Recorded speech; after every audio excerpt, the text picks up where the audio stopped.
Mesdames et messieurs, bonsoir. C'est avec un immense plaisir que je vous retrouve dans votre émission Entretien avec. Alors, ce soir, c'est avec justement une grande joie, et bien encore une fois, de vous retrouver pour parler sur des questions extrêmement importantes de l'heure. J'aurai donc à côté de moi ma consoeur, docteur Aminata Diallo. Bonsoir, docteur. Bonsoir. Ça va bien? Ça va très bien. Alors vous et moi, on aura donc cette lourde tâche, n'est-ce pas? Oui. Eh bien, de poser des questions à notre invité. Oui. Voilà. On s'y attellera bien, on espère. Absolument. Afin de contenter l'audimat. Oui. Et on est avec un éminent, je vais dire en fait la personne la mieux placée pour nous parler de ce sujet, Oui. qui est l'immigration et qui est un sujet d'actualité parce que autant un fléau et autant on peut en profiter aussi, je dis. Donc c'est à double tranchant. Absolument. Alors, ce fléau des temps modernes qui malheureusement continue de faire, n'est-ce pas, des victimes, eh bien, dans les rangs de la jeunesse africaine, le Sénégal n'étant pas épargné. Alors, ce soir, mesdames et messieurs, notre invité du jour, que vous connaissez très bien, s'appelle M. Souleymane Aliou Diallo. Alors, son nom vous dit certainement quelque chose, parce que l'actualité oblige, des questions liées, n'est-ce pas, à l'immigration irrégulière, qu'il y en a beaucoup travaillé. Souleymane Aliou Diallo est le président de l'ONG Otra Africa. Bonsoir, M. Diallo. Bonsoir, M. Kandé. Madame Diallo, bonsoir. Bonsoir à vous. Je pense que je suis très bien entouré et surtout des gens qui sont très bien préparés par rapport à cette situation. Oui. Et je salue vos auditeurs, je salue les internautes qui nous suivent. Tout à fait. Alors, pour cette interview, on va mettre le focus sur des questions donc, migratoires, comme vous le savez, mesdames et messieurs. Alors, Madame Aminata, récemment, donc, le Sénégal et l'Espagne ont justement trouvé une autre forme de partenariat, c'est donc l'immigration à travers un circulaire. Monsieur Diallo, cette mesure vous paraît-elle assez nécessaire dans le contexte que nous vivons présentement? Bon, vous savez, par rapport à cette situation, il est important d'apporter certaines clarifications. Nous parlons présentement de la situation, c'est la sélection des jeunes Sénégalais devant participer à la campagne saisonnière, la campagne agricole en Espagne pour l'année 2025. Probablement ce sera vers le mois de juin, juillet, un peu plus haut. Donc, effectivement, c'est nécessaire. Puisque durant certains temps, c'est ce qui ont suivi l'ONG internationale Otra Africa, qui est une association pro-migration. Et à chaque fois qu'il y a eu ces drames en mer, dans la Méditerranée, nous avons toujours suggéré d'avoir des alternatives. Si nous luttons contre la migration irrégulière, nous ne voulons pas que nos jeunes prennent les pirogues. Il faut qu'on leur propose également une voie légale. Il faut qu'on leur propose des alternatives par rapport à cette migration. Et là, la migration circulaire est plus vaste, puisque ça concerne divers secteurs, divers corps de métier. Et la migration saisonnière également, c'est pour un temps très bien déterminé. Et au cas où nous parlons de 3 à 4 mois qui vont aller en Espagne faire des campagnes de recueil. Et donc voilà le contexte où nous sommes et ce qui a suscité autant d'engouement et d'intérêt pour nos jeunes. Je vois vraiment cette affluence, si on prend par exemple la jeunesse, des jeunes qui donc affluent justement eh bien, dans l'espoir d'obtenir eh bien, ce fameux ticket, ce visa justement pour leur permettre d'être parmi ceux qui ont bénéficié justement de cette initiative. Comment voyez-vous tout ça? Oui, c'est vrai que nous avons vécu la semaine dernière une affluence par rapport devant les BAOS, les bureaux d'assistance et d'orientation et de suivi. Bon, d'abord, il faut apporter deux clarifications. D'abord, l'État devrait veiller à que ça ne se passe pas auprès des BAOS. Les BAOS devaient être juste une structure d'appui. C'est quoi les BAOS? Les BAOS, c'est le bureau d'assistance, d'orientation et de suivi. C'est une structure qui a été mise en place dans le cadre d'apporter l'assistance et l'orientation et la suivi des jeunes. À l'époque, vous savez, il y avait beaucoup d'expulsés qui étaient revenus de l'Espagne. Et à travers les fonds européens, les fonds fiduciaires de l'Europe, l'Espagne avait sollicité pour les accompagner, les assister. Donc c'est ce BAOS-là. Aujourd'hui, ils sont logés à travers les ARD dans beaucoup de régions. Nous, ce que nous avions vu et ce que nous avons préconisé bien avant ce qui s'est passé la fois dernière, c'était de mettre en exergue vraiment un bureau, une agence ou un office qui est en charge de la migration, comme en France. En France, nous avons l'OFI, l'OFI française de l'immigration et de l'économie. Donc ici, cette agence aurait pu prendre en charge toute cette vague de jeunes qui allaient bien faire la sélection par secteur et par domaine et pour pouvoir faire une meilleure select et autres. Bon, je pense que l'État va s'y atteler. Le secrétaire d'État des Sénégalais de l'extérieur, bon, heureusement qu'il a compris ce qu'il fallait faire. Il a mis cette plateforme digitale pour recueillir et après on va voir quels sont les autres critères de sélection pour être un peu plus transparent. Ça, c'est l'évidence. Bon, maintenant, ce qu'il y a, c'est que bon, comme nous sommes association pro-migration, nous avons toujours prôné. Il faut qu'on essaye de faciliter la mobilité de nos jeunes. Les techniciens que vous êtes, les journalistes que vous êtes, d'autres dans d'autres secteurs, il faut qu'on puisse voir comment nos jeunes veulent partir. Celui qui ne voyage pas ne peut pas vraiment se développer. Il y a un jargon wolof qui le dit, c'est vrai. Ouais. Aminata, peut-être... Bon, donc moi, tout ce que je voulais vous demander par rapport à cette affluence-là, moi je pense aussi que ça montre un peu le degré de chômage en fait qui est là, que le taux de chômage il est assez élevé. Parce que quand on se rend compte qu'ils vont aller en Espagne pour faire la cueillette, donc avec un salaire qui sera proche du SMIC, donc par rapport au SMIC sénégalais, ça représente presque 60 fois le SMIC sénégalais. Donc c'est un Eldorado un peu pour ces jeunes-là. Donc le fait qu'il y ait une telle affluence, je pense que ça devrait éveiller aussi nos dirigeants aussi à se poser la question, pourquoi est-ce que ces jeunes-là veulent tous autant partir vers l'Espagne. Donc ça ne vous interpelle pas certainement, ça vous interpelle certainement énormément. Parce que bon, quand on se rend compte que la plupart du temps, ces gens-là sont des jeunes diplômés, le plus souvent, donc ce n'étaient pas des agriculteurs à la base. Donc il y a aussi cette détresse-là, je pense que ça montre par rapport aux jeunes là actuellement. Quel est votre avis sur ce point? Effectivement, nous croisons par rapport à cette situation, qui est une situation assez intéressante. Vous savez, ce qu'il faut comprendre par rapport à la migration saisonnière, cette migration n'est pas seulement au Sénégal, c'est une migration presque mondiale. Les Mexicains quittent le Mexique pour aller vers les États-Unis. Les Portugais quittaient la France pour aller vers... les Portugais quittaient le Portugal pour aller vers la France. Et d'autres. Donc je pense que c'est à nous de travailler par rapport à la migration saisonnière. Donc ce qu'il faut comprendre par rapport à cette migration, c'est-à-dire aujourd'hui, un peu partout une migration saisonnière se fait. En Brésil, pour les pays latino-américains, aux États-Unis, en Europe, même ici. Donc je pense que c'est avantageux pour nous que nos jeunes puissent participer à cette campagne-là. Comme vous le dites, non seulement c'est par rapport à l'aspect pécuniaire, mais surtout par rapport à l'expérience des systèmes agricoles. Mais évidemment, nous avons un déficit, l'offre et la demande. L'offre est vraiment déficitaire par rapport à la demande de l'emploi. Ça peut résorber une gap par rapport à cela. C'est dans ce contexte-là qu'il faut le comprendre. Bon, évidemment, nous ne devons pas nous tromper sur deux aspects.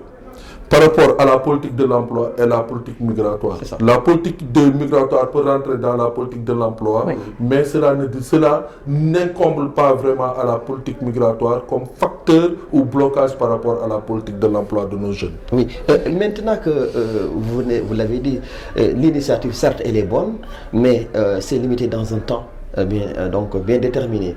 Est-ce que vous pensez qu'aujourd'hui cela peut participer à freiner vraiment ce flux migratoire, n'est-ce pas, vers l'Europe? Bon, effectivement, nous parlons de temps et de nombre. Vous savez, pour rappel, on l'a rappelé également, dans ce programme, il y avait 6 pays. Il y avait l'Honduras, Guatemala, l'Équateur, le Sénégal, le Maroc et donc il y avait ces pays-là qui devaient participer. Les 5 autres pays sont à des milliers. Je prends l'exemple du Maroc qui est africain puisque c'était le Sénégal et le Maroc. Le Maroc est à 12 000 saisonniers par an. Et qui participent, ils ont même créé une coopérative où les saisonniers sont préparés, sont accompagnés et autres. Le Sénégal, nous sommes à 300. Vous savez pourquoi? Parce que le Sénégal n'a pas su respecter les protocoles en question.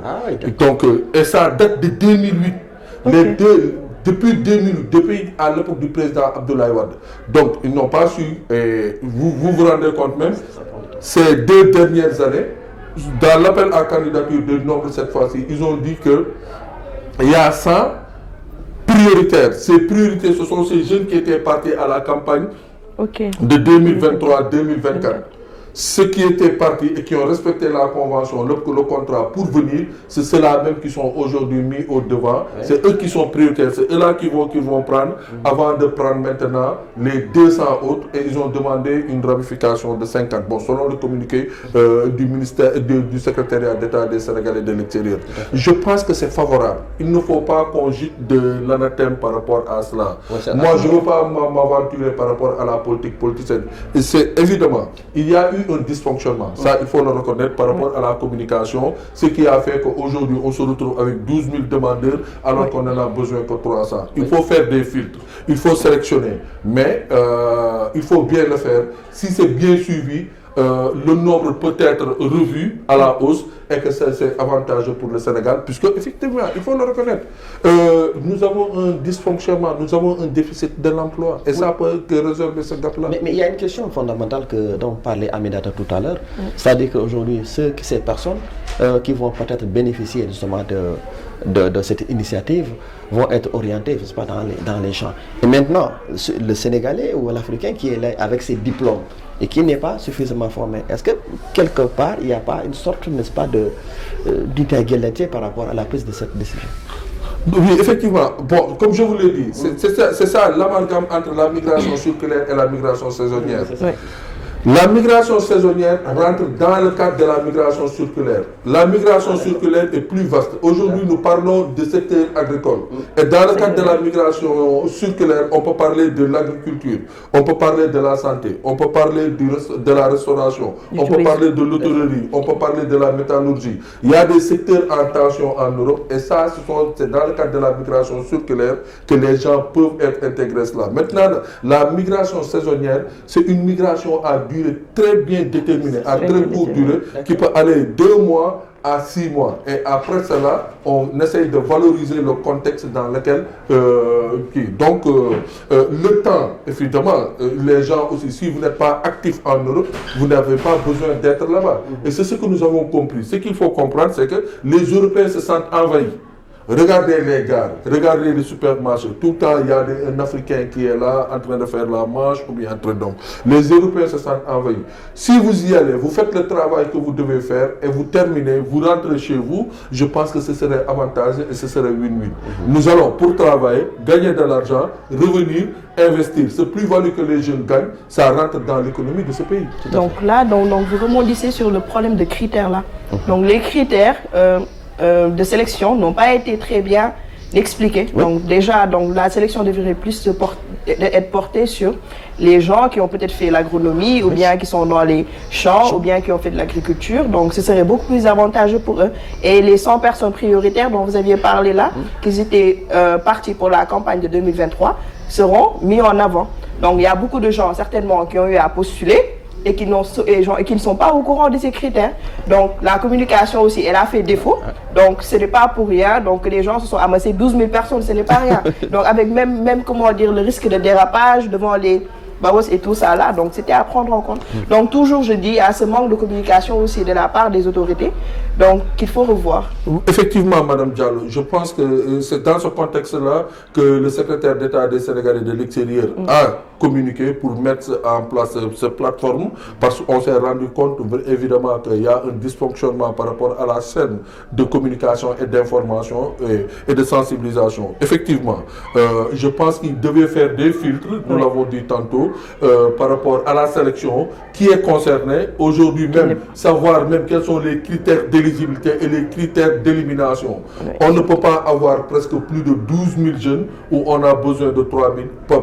Par transparence, il fallait mettre un peu plus transparent pour dire ça concerne telle personne. Par exemple, aujourd'hui, nous avons vu des jeunes qui ont travaillé dans les DAC, dans les PRODAC, dans les autres. On pouvait dire que là, le jeune qui vient doit avoir une expérience agricole, telle condition, remplir telle condition pour prétendre à ce travail.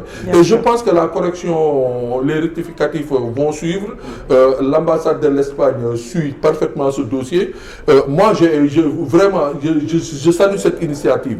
Vous savez, l'ambassadrice de l'Espagne, la nouvelle ambassadrice de l'Espagne, Madame Dolores, s'est beaucoup engagée par rapport à ce projet-là. Elle est venue, elle est tombée sur ce projet et elle a mis énormément d'efforts. Vous vous rendez compte, le groupe qu'on dit en question, qui sont partis, au moment où ce groupe-là devait partir, il y a eu beaucoup de lenteurs administratives.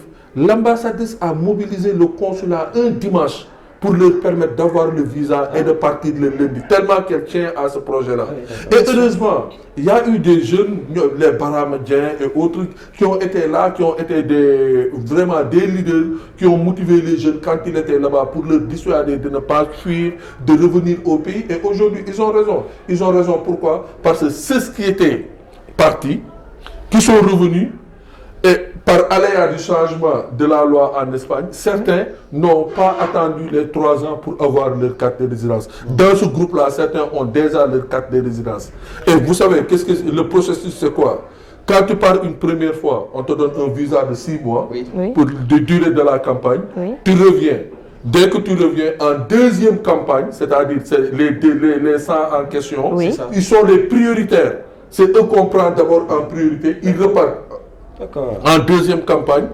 Et s'ils reviennent en deuxième campagne, au troisième campagne, la loi espagnole leur permet d'avoir une carte de résidence. Tu n'as plus besoin de visa. Donc tu n'as plus besoin de fuir. Tu n'as plus besoin de fuir. Et ça, vraiment, l'Espagne a fait beaucoup d'avancées. Ils ont changé les lois les lois en Espagne par rapport à la migration.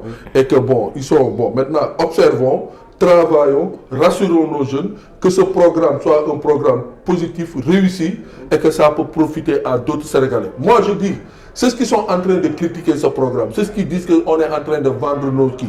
Si on invitait leur fils, ou bien leur neveu, ou bien leur frère à participer à ce programme, ils allaient envoyer leur fils. Donc pourquoi être alarmiste? Pourquoi être vraiment négatif par rapport à ce programme-là? Alors, c'est bien clair. Il est important d'apporter des clarifications par rapport à cela. Alors, M. Diallo, on va toujours rester dans ce même chapitre. Récemment, à travers les propos du président Bassirou Diomaye Faye, mais également de son premier ministre Ousmane Sonko, on parle de réciprocité des visas. Là aussi, en tant que quelqu'un qui a beaucoup travaillé justement sur des questions migratoires, comment approuvez-vous justement cette décision? Évidemment, c'est une décision de souveraineté, c'est une décision que beaucoup ont parlé. Mais la réciprocité demande d'abord une organisation technique pour que ce qui nous est arrivé avec les boss, la migration circulaire ne se répercute pas par rapport à cela. Nous avons eu par le passé à faire on l'a essayé. C'est bien possible, mais ça demande un accompagnement. L'accompagnement par rapport à un dispositif matériel auprès de nos frontières, les demandes de visa, ça se fasse Ce qu'il faut comprendre également, il y a beaucoup de nos ressortissants qui sont détenteurs de passeports étrangers et de ces pays-là. Ça, il faut tenir compte de cela, puisque ça, vous n'avez pas tenu compte de cela. Mais la réciprocité, moi je pense que celui qui ne nous facilite pas l'obtention de visa dans son pays, il ne doit pas aussi rentrer facilement dans notre pays. La réciprocité, il faut le faire, mais il faut bien l'encadrer, il faut savoir bien le faire pour qu'il n'y ait pas vraiment de conséquences néfastes. Alors, sur un autre angle, il y a maintenant les États-Unis d'Amérique, et c'est juste pour parler eh bien, du pays de l'oncle Sam, Aminata. Oui. Le nouveau président, le nouveau locataire de la Maison Blanche a pris donc juste après son installation des mesures. Oui. Aujourd'hui, beaucoup de migrants sont en train d'être expulsés eh bien, vers leur pays d'origine. Vous en pensez quoi? Bon, nous vivons cette situation, nous observons, bon, en fait c'est une politique américaine, c'est pas la loi, hein. Il y a la politique, il y a la loi, nous observons, c'est un peu inquiétant. Je pense que des jeunes qui se sont donnés à fond, qui sont allés, bon, qui ont traversé des kilomètres et des kilomètres pour arriver se retrouvent dans une situation. Toujours c'est la question de la migration irrégulière. Donc quand il faut aller dans un pays, il faut faire le maximum pour y aller dans des conditions requises. Bon, maintenant, il y a également les conventions, les accords qui sont au-dessus de certaines lois. Bon, nous, ce que nous disons à nos États, bon, pour l'instant, les Africains ne sont pas concernés puisque nous suivons cette situation de près. Nous n'avons pas encore entendu un Africain, à plus forte raison un Sénégalais concerné par cela. Par contre, nous avons vu des documents circuler. Nous avons vu une liste de personnes dire bon, moi je ne voudrais pas m'aventurer sur cette liste puisque je n'ai pas l'authentification de ce document. Ça également, je n'ai pas l'authentification. Cela risque d'arriver, hein, puisque c'est une mesure qui concerne tout le monde, tous les migrants donc, aux États-Unis. Hein. Oui, la liste que nous avons vue officielle, qui est vraiment cette liste qui a été authentifiée, qui est sortie du département d'État américain, ça concerne 15 pays latino-américains et asiatiques. Nous n'avons pas vu de pays africains là-dessous. Mais néanmoins, restons vigilants, préparons nos enfants, préparons nos ressortissants qui sont là par rapport à cela. Advienne ce qui adviendra, que le droit de ces émigrés qui sont là-bas, qui doivent être expulsés, soit respecté. On ne peut pas prendre un individu comme ça, le jeter dans un pays. D'abord, il y a le protocole de Vienne qu'il faut respecter par rapport à l'expulsion. Et ça, que c'est à nos autorités consulaires, c'est au gouvernement de veiller à que cela soit respecté. Ok. Donc d'après vous, cette liste-là, donc on ne peut pas s'avancer parce que d'après vous, elle n'est pas encore officielle. La liste de nombre de personnes par pays, moi personnellement, je dis personnellement, je ne voudrais pas m'aventurer par rapport à cela puisque l'authentification de cette liste-là reste encore à prouver. D'où est sortie cette liste? D'accord. Voilà. Mesdames et messieurs, votre émission Entretien avec Souleymane Aliou Diallo, président de l'ONG Ota Africa, est notre invité. Je suis avec ma consoeur, docteur Aminata Diallo. Souleymane Aliou Diallo, on va aborder le dernier virage, n'est-ce pas, de cet entretien. Eh bien, ça concerne des questions liées à la paix et à la stabilité en Afrique. Puisqu'on parle, l'Afrique, le continent des rêves, puisque c'est un continent assez riche, même s'il y a ce paradoxe, on parlait tout à l'heure des questions liées à la migration. Mais aujourd'hui, il y a l'instabilité aussi en Afrique. Si on prend le cas du Sahel, mais aussi récemment, vous avez vu la situation en République démocratique du Congo, à Goma, qui est déjà prise. Déjà, est-ce que ces situations aussi facilitent, n'est-ce pas, à nos dirigeants et à leurs partenaires, justement, de régler la question de l'emploi des jeunes? Bon, l'emploi des jeunes en Afrique, c'est pareil, hein? Que ce soit la situation au Sénégal, que ce soit la situation au Gabon, que ce soit la situation en Afrique du Sud. Je pense que c'est tout à fait pareil, c'est de part et d'autre. C'est vraiment déplorable ce qui est en train de se passer actuellement au Nord Kivu, particulièrement à Goma. C'est une situation qui a perduré. C'est le dysfonctionnement également des institutions africaines, puisque ça ne date pas d'aujourd'hui. L'Union africaine devait statuer sur cette question depuis longtemps. Le Sahel devait parler de cela depuis longtemps. Malheureusement, nous sommes toujours bloqués par rapport à ces avancées. L'Afrique, on devrait trouver des mécanismes, puisque toutes ces histoires tribales, ethniques, claniques et autres retardent encore l'Afrique. Vous voyez, l'Europe a dépassé cela il y a de cela presque plus de 20 ans avec la Croatie, la Serbie et l'autre. Depuis, on ne parle pas. La guerre de l'Ukraine, aujourd'hui, est en train d'affecter presque tout le monde. Mais nous, en Afrique, on a partout des foyers de tension. Au Sénégal, aujourd'hui, ce qu'on n'a jamais connu, nous sommes en train aujourd'hui de parler d'ethnicide, de Ndereng, de Peul. Est-ce que ce discours aussi n'est pas aussi dangereux pour le Sénégal? Bon, c'est un discours assez xénophobe. Il commence à prendre qui commence vraiment à prendre de l'ampleur. Donc, bon, je me dis que au Sénégal, le Sénégal que nous connaissons tous, c'était l'exception africaine du point de vue de la stabilité. Oui. Maintenant, on tend un peu à perdre cette stabilité-là. Bon, aussi, par rapport à l'emploi des jeunes, moi, je pense que le Sénégal ne devrait pas aussi se comparer à des zones de tension, comme par exemple ce qui se passe au Tchad ou bien en Congo. Bon, c'est des zones où déjà, il faut gérer d'abord le problème de la paix. Au Sénégal, heureusement, on a d'abord la paix. Donc, je me dis, on a déjà ce fondement-là. Donc, pour gérer tout ce qui est développement et employabilité des jeunes, c'est beaucoup plus facile de résorber le gap que par rapport à ces régions-là, je me dis. Donc, est-ce qu'on devrait vraiment se considérer, est-ce qu'on devrait vraiment se comparer à ces zones, ou bien devrons-nous vraiment revoir, réétudier nos programmes de développement et d'employabilité des jeunes pour essayer de vraiment réduire ce taux de chômage-là qui est vraiment inquiétant, je peux dire, d'après vous? Oui, vous voyez, nous avons apostrophé ces zones de tension. C'est pour montrer un peu l'instabilité, qu'est-ce que ça apporte dans un pays. Le Sénégal a eu l'avantage d'avoir une démocratie très mature, d'avoir une république stable. Et je pense que ça, ce sont des fondamentaux sur lesquels nous ne devons pas titiller pour créer. Quand nous parlons d'ethnicité, vous voyez ce qui se passe dans ces pays-là? Est-ce que nous voulons arriver à ce stade-là? Bien sûr que non. Le Rwanda est parti de questions ethnicides. L'Afrique du Sud est partie de l'apartheid racial. Aujourd'hui, ce qui est en train de se passer au nord qui voit à des soubassements ethnicides, arrêtons cela. C'est le conseil que nous devons donner à nos politiques, surtout à certains qui se revendiquent nationalistes. Ça n'a pas sa place. Si nous voulons vivre en paix, si nous voulons vivre dans la tranquillité et l'équité nationale, arrêtons ça, trouvons autre discours, trouvons autre qui. Et ce qui est réel, ce qui est constant, le Pôle foot qui travaille ici ne peut en rien affecter le Sénégal qui travaille ici. Vraiment. Ce sont des questions d'employabilité et surtout à des secteurs.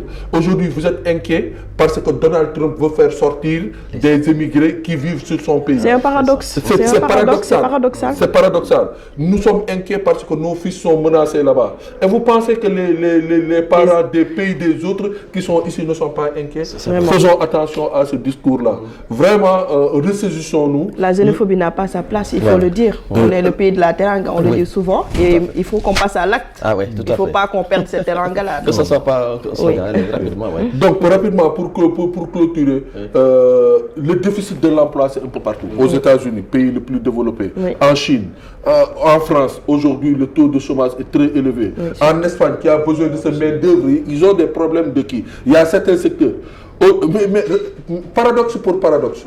On est en train de se plaindre, de certains secteurs à tension. Et donc, ce sont nos enfants qui sortent pour aller recueillir des olives, de l'orange au niveau des autres pays. Et nous, vous voyez l'affluence que ça a fait, contrairement à certains emplois qui sont ici dans les marchés, dans les chantiers de charbon, dans les secteurs de précarité. Nos jeunes n'y vont pas. C'est d'autres étrangers qui viennent pour le faire. C'est ça, en fait, le paradoxe de la migration saisonnière. C'est ça le paradoxe de certaines migrations. Et on doit le comprendre comme ça. Merci beaucoup. Merci beaucoup. Souleymane Aliou Diallo, nous arrivons au terme vraiment de cet entretien, assez instructif quand même, parce que cela nous a permis, n'est-ce pas, d'avoir une certaine clarification par rapport à des zones d'ombre qui n'ont pas été comprises.